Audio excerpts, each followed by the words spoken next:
అసలు ఎమ్మెల్సీ మల్లన్న గారి రాజకీయ సిద్ధాంతాలు ఏంటి?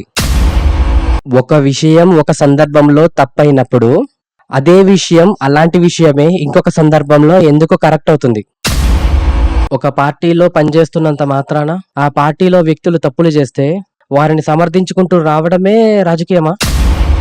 మీ యొక్క సొంత సిద్ధాంతాలను కూడా చంపుకొని పక్కన పెట్టి వాళ్ళని వెనకేసుకు రావడమే అసలైన రాజకీయమా, నిజమైన రాజకీయమా? ఇదే అక్కినేని నాగార్జున గారు కేటీ రామారావుకు ఈ ఇన్సల్ట్ జరిగితే నువ్వు వచ్చేటోనువా?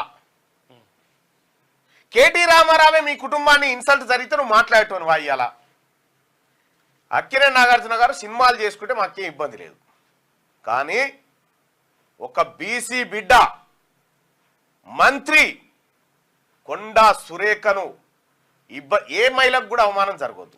మేము చెప్తున్నాం, ఏ మహిళకు కూడా అవమానం జరగకూడదు. పొరపాట్లు ఏమైనా జరిగితే చింతించుకోవాలి, కానీ కొండా సురేఖ గారిని రెచ్చగొట్టిందే కేటీ రామారావు. ఒక మాట చెప్పు కేటీ రామారావు, నాగ చైతన్య సమంత విడాకులు తీసుకోవడానికి నువ్వు కారణమా కాదా? నీ ఫోన్ ట్యాపింగ్ వ్యవహారమే కారణమా కాదా? దీనికి సమాధానం చెప్పు. నాగ చైతన్య డైవర్స్ 100% కేటీఆర్ చేయబట్టే అయింది. ఎందుకంటే ఎన్కన్వెన్షన్ హాల్ని కూలగొట్టొద్దు అని అంటే సమంతను నా దగ్గరికి పంపాలి అని చెప్పి ఆయన డిమాండ్ చేశాడు. సమంత గారిని వెళ్ళమని చెప్పి నాగార్జున వాళ్ళు ఫోర్స్ చేశారు.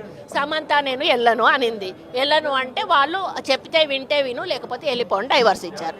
అది ఓపెన్ సీక్రెట్, అది అందరికీ కూడా ఇంటర్నల్గా మీడియా వాళ్ళంతా వాళ్ళకి ఇండస్ట్రీ వాళ్ళంతా కూడా తెలుసు. ఒక ఎమ్మెల్సీ స్థానంలో ఉండి కుల రాజకీయాలకి ఆద్యం పోస్తున్నారే, మీ రాజకీయ సిద్ధాంతంలో ఇది కూడా ఒక భాగమేనా?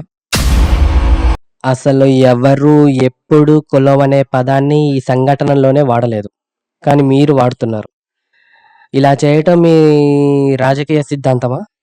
మీ రాజకీయ సిద్ధాంతమే కుల రాజకీయం చేయటమా? అసలు మీ రాజకీయ సిద్ధాంతాలు ఏంటి? కొంచెం ప్రపంచానికి చెప్తారా? తప్పు చేస్తున్నటువంటి వ్యక్తి మీ పార్టీ కాబట్టి మీ రాజకీయ సిద్ధాంతాలను కూడా చంపుకొని వారిని సమర్థించడం పనిగా పెట్టుకున్నారా? అదేనా మీ రాజకీయం? కొండా సురేఖ గారు బీసీ మహిళ కాబట్టి వారికన్నా పెద్ద క్యాస్ట్ అయిన వారిని ఏ మాటలన్నా కూడా తప్పు కాకుండా పోతాయనని మీరు చెప్తున్నారా? లేకపోతే బీసీ ఆడవాళ్ళు సాక్ష్యాధారాలు లేకపోయినా ఎవరినైనా ఎన్ని మాటలైనా అనొచ్చని చెప్తున్నారా? ఒకవేళ అన్నా కూడా అవి అసలు తప్పే కాదంటున్నారా?